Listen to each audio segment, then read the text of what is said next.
ऐसे एक दिन नागलोक की एक गर्भवती नागिन को एक नेवला बुरे तरीके से घायल कर देता है और उसमें इतनी हिम्मत नहीं होती कि वो अपना इलाज करवा सके और नागलोक के वैद्य खाने तक जा सके। तभी वहाँ पर कंशिका आती है और अब गर्भवती नागिन को जल्दी से अपनी कार में बिठाकर वो वैद्य खाने ले जाती है और उसका इलाज करवाती है।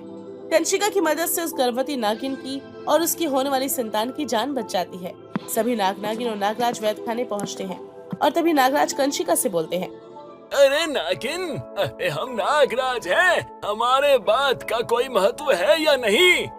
तुम्हें हमने मना किया था धरती पर मत जाना, लेकिन तुम धरती लोक पर गई और गई ही नहीं, वहाँ से 4 पहिया गाड़ी उठा लाई। अरे कहाँ से खरीदा है? मुझे माफ कर दीजिए नागराज, मुझसे बहुत बड़ी गलती हो गई।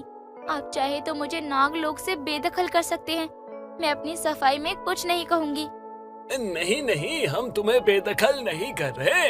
आज तुम्हारे इस नए अवतार के कारण एक गर्भवती नागिन और उसके बच्चे की जान बची है, इसलिए हम तुम्हें दोबारा धरती लोक पर जाने की अनुमति देते हैं। लेकिन एक बात का ध्यान रखना, नया अवतार पाने के चक्कर में अपना अस्तित्व खो मत बैठना।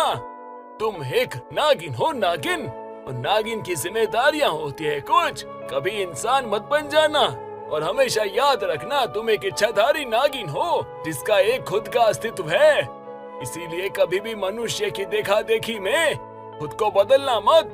नागराज की बात कंशिका को अच्छे से समझ आती है। साथ ही पृथ्वीलोक पर आना जाना उसका फिर से शुरू हो जाता है और वो समय के साथ साथ कंशिका और भी नए नए उपकरण और वाहनों को नागलोक में लाती रहती। लेकिन वो कभी भी अपना नागिन धर्म नहीं भूलती थी और ना ही कभी पूरे तरीके से मनुष्य बनने की कोशिश करती।